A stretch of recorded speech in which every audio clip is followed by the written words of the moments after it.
Искам и свиках този брифинг, за да бъде ясно от сега за какво решение става въпрос. Не стана ли ясно? Не стана ли ясно какво решение е взето? Има ли промяна, направена в концесионния договор на ски зона Банско или няма? И какво ви е отношението към този въпрос? Това е друга тема. Благодаря ви, че се отзовахте на тази покана за брифинг от страна на МОСВ. Организирахме го, тъй като поради изключителния интерес напоследък към един конкретен проект за търсене и проучване на конвенционален газ в района на Вранино. И поради изключително широките и бих казала в някои моменти спекулативни публикации и интерпретации на въпроса, които се появиха през последните 2-3 дни в пресата. В тази връзка бих искала да поясня няколко основни момента в целия казус. Първо, за какъв проект става въпрос? Това е проект, който за търсене и проучване на конвенционален газ в региона, които са започнали през 2000-та година. През 2008 година се установява, има индикации, че вероятно има залежи в региона от природен газ.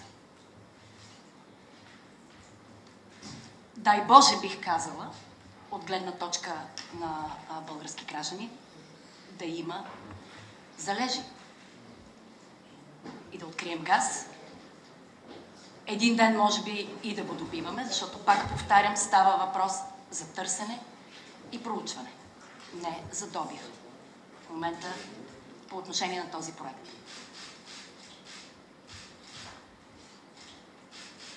Това е проектът. През 2008 година, когато има индикации, че има залежи в региона, тогава през 2010 година, съответно, Министерски съвет взема решение да се възложи и да се сключи договор за бъдещо търсене и проучване.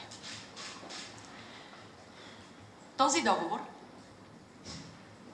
е сключен през април тази година между фирмата Park Place Energy Corp и съответно Министерство на икономиката и енергетиката, които са институцията, която трябва да издаде крайното разрешение за търсене и проучване. Такова разрешение няма. За да може да се стигне до такова разрешение, крайно разрешение за търсене и проучване, има процедура, която е относително дълга и тази процедура включва, това е само етап, тази процедура включва съгласуване с Министерство на околната среда и водите, съответния компетентен орган, който съгласува работни планове. Фирмата, сключила договор през април месец 2014 година с МИЕ, е задължена да представи работен план. Та до тук две уточнения. Става въпрос за търсене и проучване, не за добив, както беше интерпретирано в някои медии. Става въпрос за етап от цялостна процедура и става въпрос за съгласуване на работен план, на работен план на фирмата, която е сключила договор. В рамките на тази процедура стигаме до следващия въпрос. Какво е взетото решение? искам да обърна внимание, че в страницата на Фейсбук и в някои вестници бяха публикувани първите 2 параграфа от това решение, на базата на което, както обикновено се получава, когато информацията не е пълна и прозрачна, се появиха и последващите спекулации. Решението за съгласуване на работния план, както вече казах, е само един етап.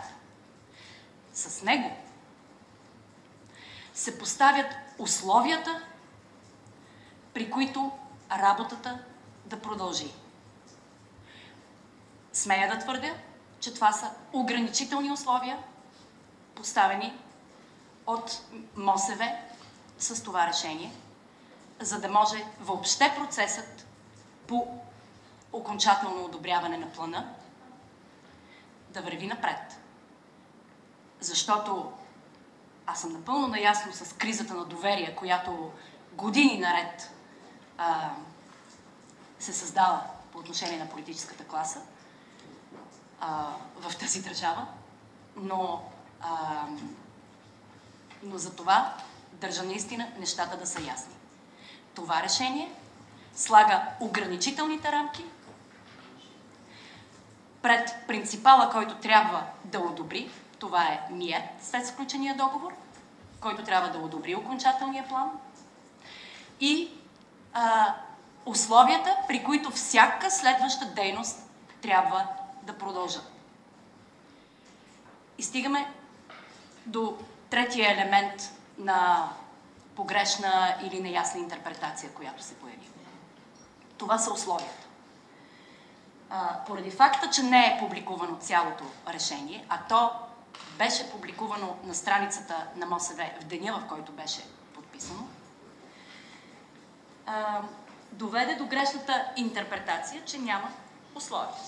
Условията, които се съдържат в решението, е всяко следващо действие, включително одобряването, окончателното одобряване на този работен план, 5 годишен и 1 годишен всъщност, който се съгласува с Министерството на околната среда и водите, е да бъдат подлагани на съответните оценки на въздействие върху околната среда и на оценка за съвместимост. Всяко следващо действие. В работния план за 2014 година не се предвиждат нови сондажи. Това, което се предвижда като действие, и за това е съгласувано от МОСВ, е анализ на наличната информация, интерпретация и изготвяне на предварителен геоложки модел на площта и подготовка на проект за нов сондаж. Въпреки че тези дейности, на пръв поглед, те не са сондажи, те не са добиви, въпреки че те не подлежат на последваща оценка на въздействие на околната среда, специално тези дейности за 2014 година, въпреки това, те са под условие. За да бъде окончателно одобрен този работен план, включително този за 2014 година от МИЕ, тези условия, които МОСВ поставя, трябва да влезнат в работния план. Иначе няма одобрение. Това е етапът, на който се намираме. Същото важи и за всяка последваща дейност, всеки последващ годишен работен план. Всяка една дейност от него. Било то сондаж, откриване на вече закрит сондаж за повторна проба. Тук не съм експерт, но има достатъчно експерти, които могат да пояснят след това. Всичко това подлежи, и това е условието, което е заложено в това решение. Подлежи на съответната оценка и преценка от компетентните органи, които са в МОСВ. Това е по отношение на условията. Те са вътре, много ясно разписани в това решение и всъщност слагат ограничителни мерки върху работната програма и условия тя да бъде одобрена, а не разрешават предварително каквито и да било следващи действия. Решенията мога да ви ги прочета.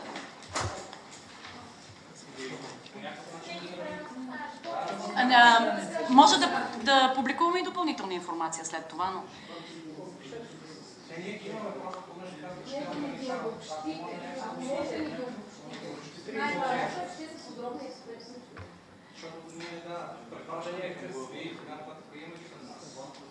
Добре, ще започнем с първото. Годишните работни проекти за търсене и проучване в нефт и природен газ за следващите години от договора следва да се реализират след приключване на процедурите по глава 2 от Наредбата за условията и реда за извършване на оценка за съвместимост и така нататък.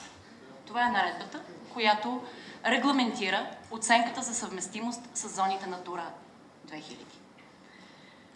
Всяко следващо действие, всеки работен проект, годишен работен проект, не само действията, но годишните работни проекти трябва да преминават тази оценка.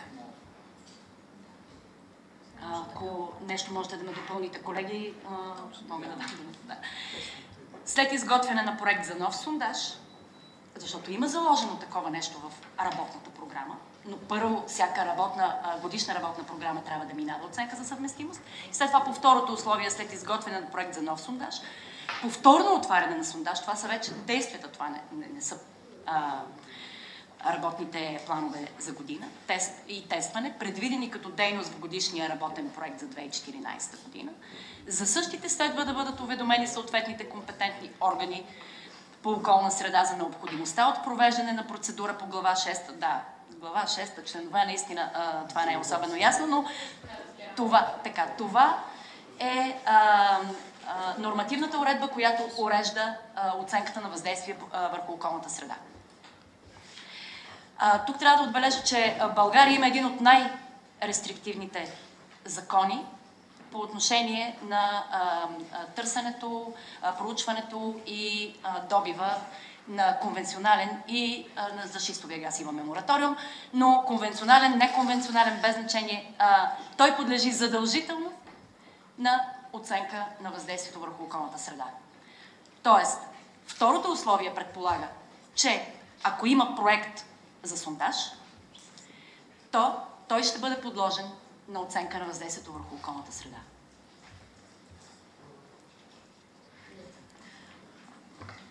Така. И третото условие е при извършване на предвидените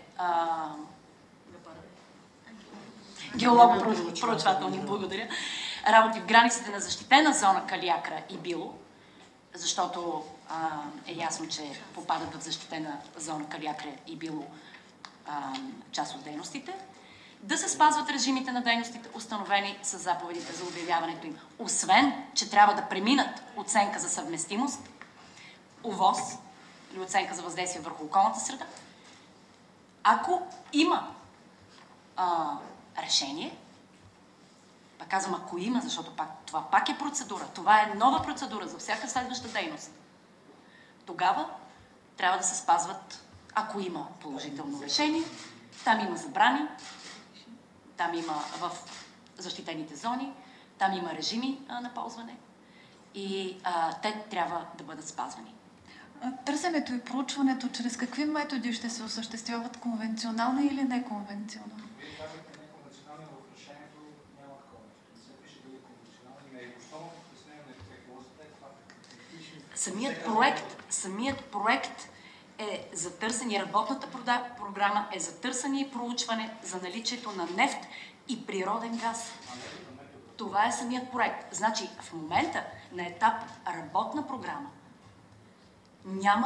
не се говори за методи, не се говори дори за за бъдеще, за технологии, не се говори за геоложки. Всичко това предстои да бъде проучвано. Но методите за извличане на въглищен газ така или иначе са неконвенционални. В смисъл, там се разбиват пластове, било чрез... Абсолютно всичко. Това е забранено от закон. Това е забранено, но тук не се говори за въглищен газ, тук се говори за природен газ. Всяко следващо действие ще бъде подложено на нова оценка. Ако е въглищен газ, защото въглищния газ, може би експертите имат и дефиниция за въглищен газ и затова може да поговорим, може би в по-експертен формат, ако трябва, но какво е въглищен газ? Какви методи се използват? Дали наистина неконвенционални, фракинга? Вие поставяте условия за нещо, не знаете за какво, защото е следващ етап. Точно заради това ги поставяме тези условия. Защото на всеки следващ етап може да се появи нова информация. А вие не се ли интересувате инвеститора какви методи ще иска да използва, макар да не го е заявил на този етап? И това не го ли пише в работния план?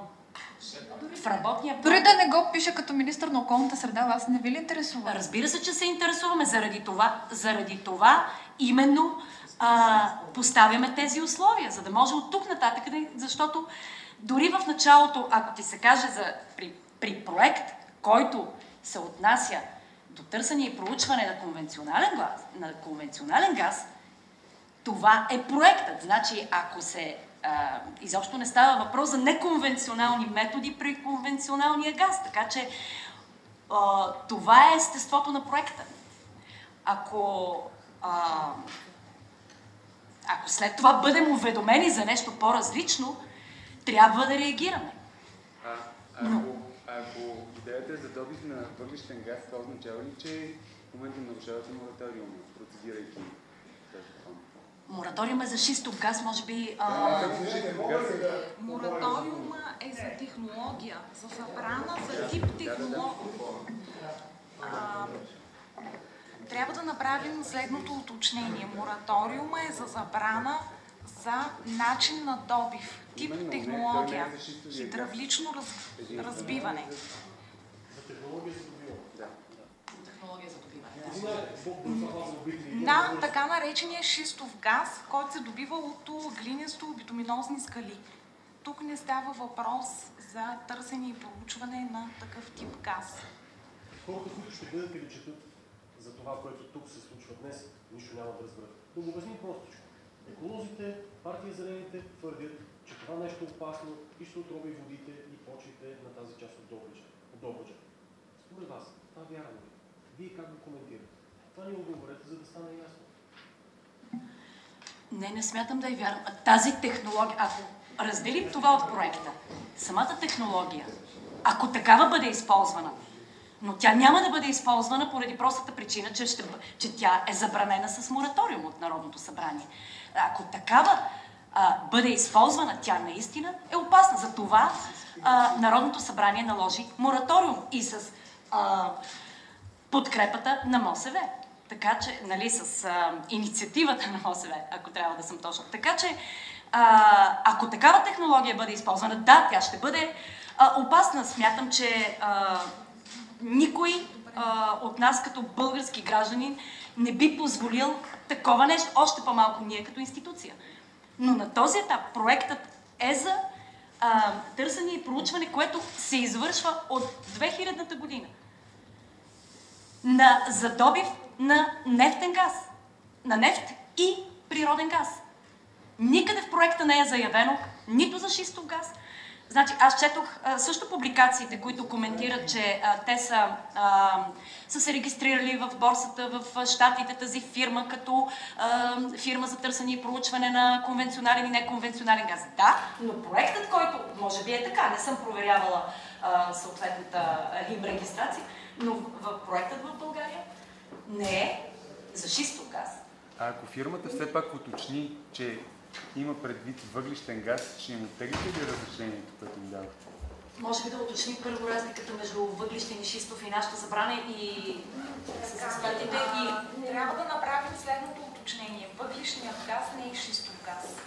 Да. Въглишният газ, това е метанов газ, Въпросът е как се който извлича. е неразделна част от процеса на образуване на въглищата. Въпросът е как се Съдържа извлича, то не се въглишните извлича по пластове конвенционален способ. свободно или в абсорбирано състояние. Господин министър, извинете, че ще взема думата, но има едно тотално неразбиране на понятията, казвам се Христо Казанджиев от Българския енергийен и минен форум.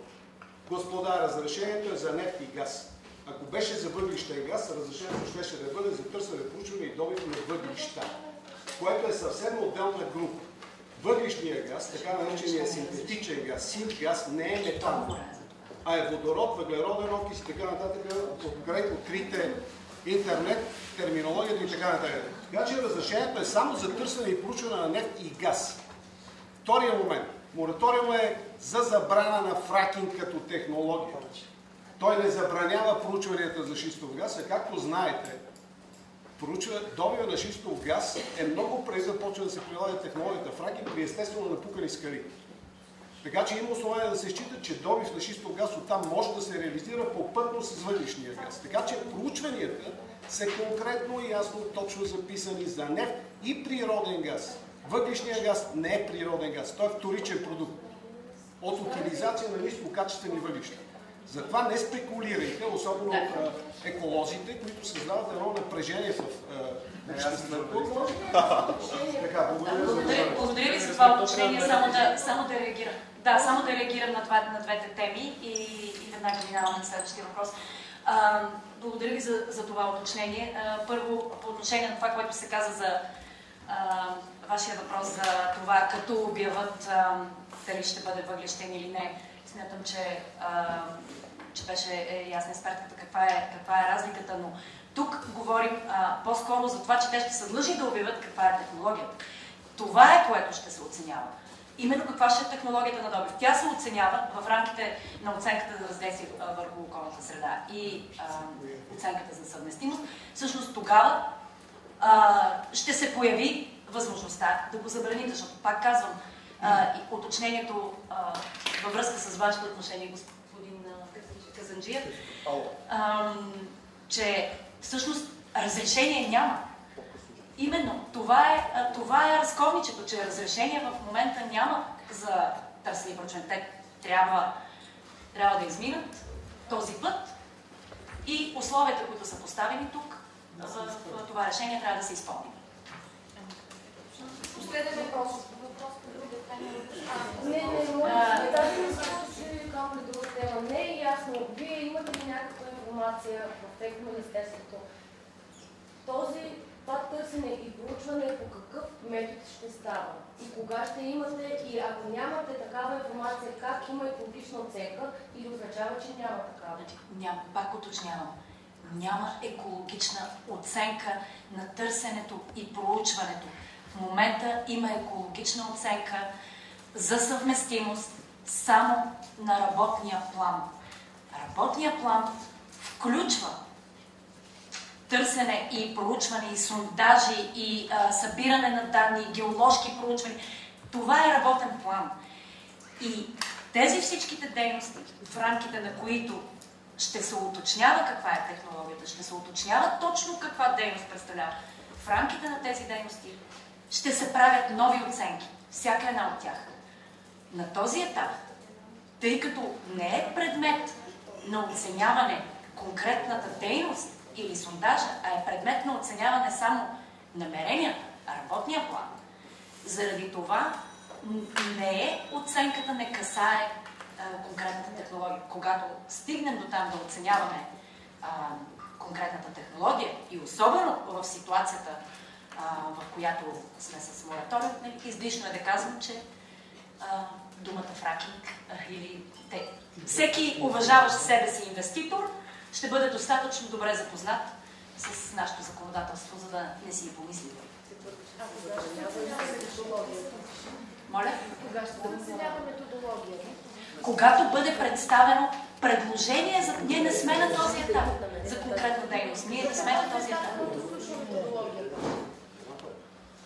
Вероятно във следващата година в работния план. В принцип е предвидено по работната програма, че четвъртата и пета проучване. По работна програма е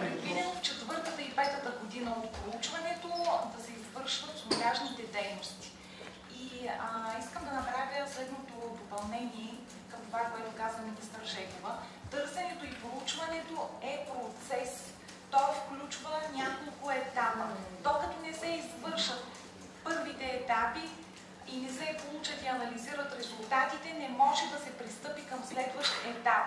След като се извършат, след извършването на всеки етап, се получава информация, която се анализира и се определят параметрите за следващите етапи. Именно поради това информация за сондаж, място, брой, технология ще имаме на по-късен етап.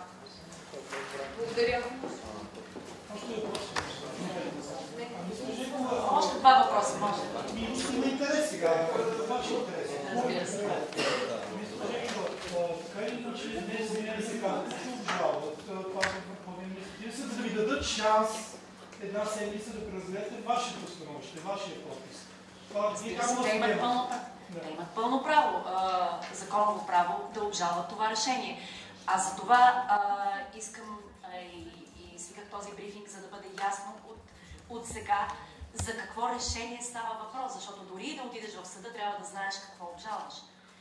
Не се обжалва, би трябвало да не се обжалва решение за добив на шистов газ или решение за разрешаване на... Просто трябва да е ясно какво решение е взело и на какъв етап е МОСВ и на какъв етап от процедурата. Това ще стане ясно какво решение се взело. Ами надявам се днес да стане ясно. Не стана ли ясно? Не стана ли ясно какво решение е взело? Да, може би заради това. Има ли въобще някакви други документи за този район на подобната? Или има някакви залежи? Преди го са един къс, други сфери. Има само въглища. Те се притесняват, че ще става проблем. Има ли там газ или има въглища? Може би господин Дочев, заместник министър. Чисто експертно сега, какво си знаеш този район? Знаете ли, аз друго ще ви кажа и ще бъда съвсем кратък. С дълъг опит в опазване на водите най-вече, но и околната среда като цяло, с семейство, деца и внуци, ще ви кажа, че обрисуването на тази апокалиптична картина, която само една думичка да се появи при нас в някакви намерения, в някакви доклади за дейности, в която се споменава въглищно изгаряне или шистов газ и така нататък, още повече, че той е район закача един водоносен хоризонт, който е основен източник за питейно-битово водоснабдяване в района. Аз ще съм първият, дето ще протестирам и ще застана на тази страна. За този момент това нещо въобще не е свързано с тези дейности, за които си говорим. А в дългата опит, господин министър, документи, които показват, че там има въглища или че има газ. Сега има ли проучване? Какво има долу? Значи, проучванията започват 2000-та година. 2008 година се установява наличието на газ в тези въглищни пластове. И оттам нататък тръгва процедурата за договор, за договаряне, за проучване и така нататък. До този момент няма нито една стъпка за добив, което е изключително важно и трябва да е ясно. Никъде не се споменава добив. Така че това е може би отговор на някои въпроси. Защо? Казахте, че тогава се установява, че тези въглищни пластове не влязат. Как се изключи? По конвенционални технологии. Госпожо Жекова, един въпрос, който остана малко заметен под килима с смяната на правителството. Има ли промяна, направена в функционния договор на ски зона Банско или няма? И какво ви е отношението по този въпрос? Това е друга тема. Но няма. Да се придържаме към темата. Няма ли? Благодаря ти. Това е друга тема, но няма. Няма такова крайно решение. Към темата.